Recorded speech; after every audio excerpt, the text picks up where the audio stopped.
It has never been this high in recorded history. Unfortunately, the United States is the world's greatest debtor nation. I hate to say any of this because, like you, I am an American citizen, voter, and taxpayer, yet America has the biggest debt in the world. I'd known for years that America's debt was growing, that our politicians were inept and out of control, but no one expected it to reach this level before a catastrophe. We will have a collapse at some point in the future, as history suggests, but I never anticipated to hear about this grandiose theory today. They say don't worry, we'll just print it, it won't be an issue. So, if you pay attention to them, you shouldn't be concerned at all. However, I've read a little history and have been around a while, and I'm aware that accumulating massive debts has always resulted in a crisis or a semi-crisis throughout history. In 2008, we had a difficulty. As you may recall, debt has skyrocketed all over the world since then, and China now has a lot of debt after attempting to bail out the rest of the world in 2008. China now has a lot of debt, so it's going to be a big mess. So, if we get a new Bretton Woods, what will you do if the debt is wiped out? Many creditors will be angry if debt endowments, insurance companies and pension plans are wiped out, but they will be overjoyed if the debt is suddenly wiped out. And that is the problem right now, because it is at an all-time high, and America is, once again, the world's largest indebted nation. It's never happened before like this. So, when am I going to pay attention? I'm not sure because I'm not great at market timing, and markets around the world are currently skyrocketing. Right now, I'm not shorting anything, but I can see bubbles emerging in certain assets. I've already seen this film and know how it ends. I'm not sure when it'll end, but I know it will in the next couple of years, and it won't be fun, but it will undoubtedly happen all over the world. We've been hit harder by the virus than any other country, according to the stats, and who knows if the numbers are true, but it's clearly gotten worse and hasn't helped anyone in many nations that are suffering, and it's bad it's not over yet, at least not in most areas. Can devise a universal basic income and will miss you all. It sounds wonderful, but who will pay for it? Where is the money going to come from? I continue to wonder. MMT does, in fact, have more money now. They claim that we have always given ourselves credit.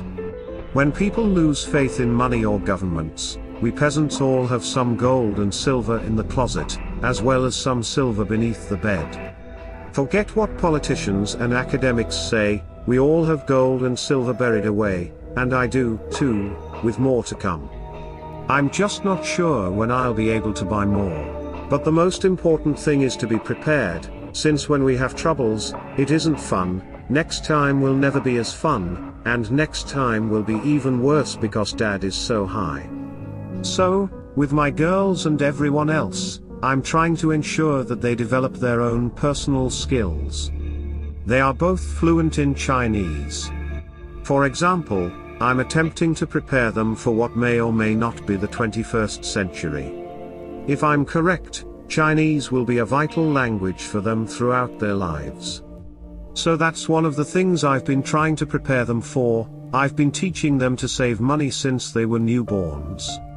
One of the first things I did was give them bags, 6 piggy banks to be exact, so kids could learn that when they obtain money, they should put it in a savings account instead of spending it. So the most essential thing I wanted him to understand was that money should be saved and invested rather than squandered, and I believe that is beginning to sink in.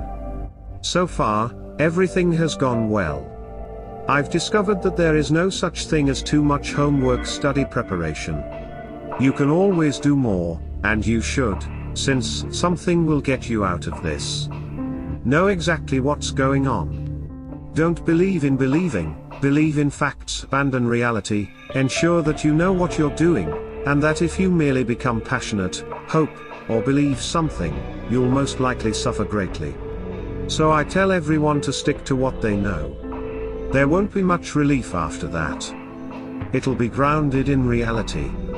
If you just believe something, you will know better than others what to do when things go wrong. You'll most likely be at a loss for what to do. When it goes against you, you're probably not going to know what to do. So, as much as no one wants to hear this, the best advice is to stick with what you know. You wouldn't bounce in and out of things if I told you you could only have 20 investments in your life.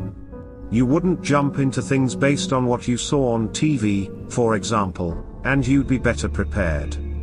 You'll know what to do if something goes wrong. A simple guy like me, who is simply investigating it, etc., will not know nearly as much as you do, since, I hope you know a lot more about it, and that's how you succeed. Nobody hates to hear that it's getting too boring, but if you want to be successful, you should be boring, yet when things go tough, people seek quick solutions. We've tried, Mr. Marx was around over 150 years ago, and it's a good story, and a lot of people liked it and tried it, but we've discovered in the last 150 years that it doesn't work, and neither does socialism. Yes, but those who haven't had the experience, or who haven't read history, or who haven't seen what happened in real life, adore the story.